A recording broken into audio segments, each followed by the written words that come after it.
ఎట్లుంది గవర్నమెంట్ వచ్చిన తర్వాత రేవంత్ రెడ్డి పనితీరు ఏ విధంగా ఉంది? రేవంత్ రెడ్డి పనితీరు మామూలు అభాగ్యుడు, కొద్దిగా సన్నకారు రైతు, ఏ రైతు బతికే పొజిషన్ లేదు. ఇప్పుడు ఈ 18 ఏళ్ళ కాలంలో ఏ రైతు బతికే లేదు. కేసీఆర్ ఉండగా 3 సంవత్సరాలన్నర 4 సంవత్సరాల నిలబడదాకా పుష్కలంగా పంట పండినాయి.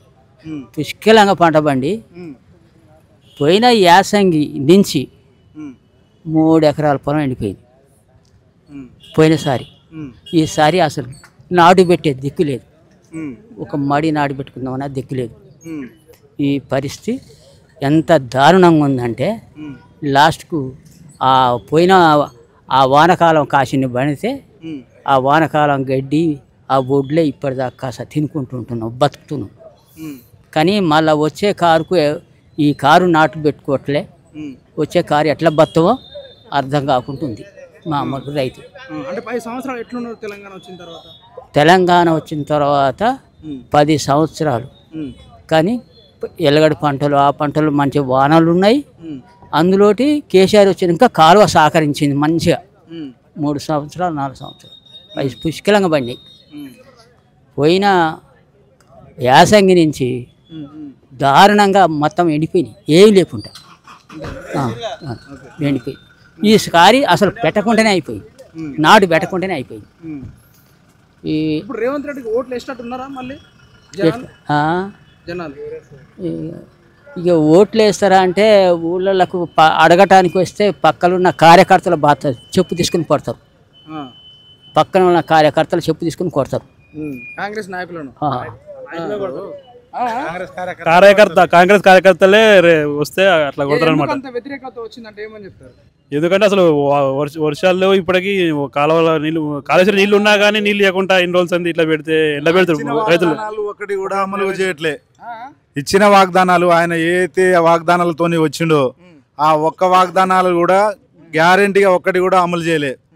గోదావరిలా నీళ్ళ పోతుంటే అంతకుముందు మోటార్లు కేసీఆర్ గారు ఉన్నప్పుడు మోటార్లు ఆన్ చేసి నీళ్లు పంపించిండు.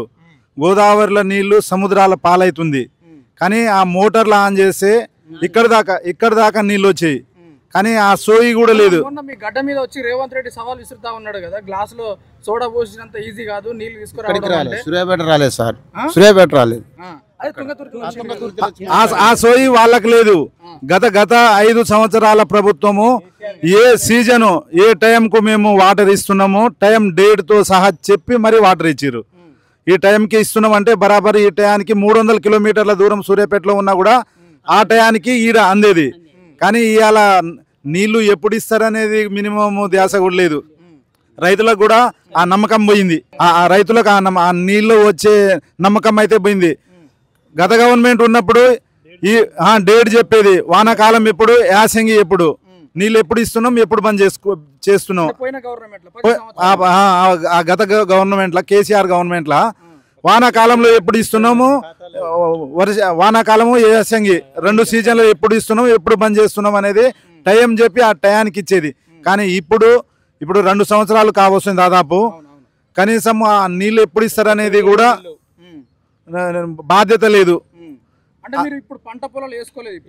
ఇంకా ఏడిది ఇప్పుడు నార్మడి కూడా నీరు బారట్లేదు, నార్మడికి కూడా నీరు బారట్లేదు. ఇప్పుడు గతంలో 10 సంవత్సరాలు ఉన్నప్పుడు చేపలు పట్టడానికి కూడా నీళ్ళు లేకుండా చెరువులు నిండి ఉండేది, కలకలాడే ఉండేది. ఇప్పుడు గతం కొంచెం నార్మడి పాడటానికి కూడా బోరు గింత పోస్తుంది, నార్మడి కూడా పాడటానికి కూడా ఇది కావట్లే. ఇప్పుడు ఉన్న ప్రభుత్వం ఇట్లుంది. మరి ఇప్పుడు వర్షం పోయింది, కాలం కావట్లేదు, వర్షం పోయింది, వర్షం నీళ్ళు రావట్లేదు. నీళ్ళు రానప్పుడు కాలువ నీళ్ళు అన్న పంపాలి కదా. కాలువ నీళ్ళు పంపితే జనానికి పంటలు పంతాయి. సరే మరి కేసీఆర్ 10 సంవత్సరాలు మంచిగా పంపిండు, మరి నేను కూడా పంపుతాడు. ఏమంటే గెలిపించినప్పుడు నీళ్ళు పంపాలి. నీళ్ళు పంపితే జనం అందరు కూడా సంతోషపడతారు. ఏది ఎక్కడ మాట అక్కడ చెప్పటం, అన్ని చేయటం, ఇక అన్ని మాటలు కూడా ఆయన చెప్పిన మాటలు కూడా ఇక కేసీఆర్ని తిట్టడం, కేసీఆర్ కొడుకుని తిట్టడం, ఇక అదే పద్ధతి. కానీ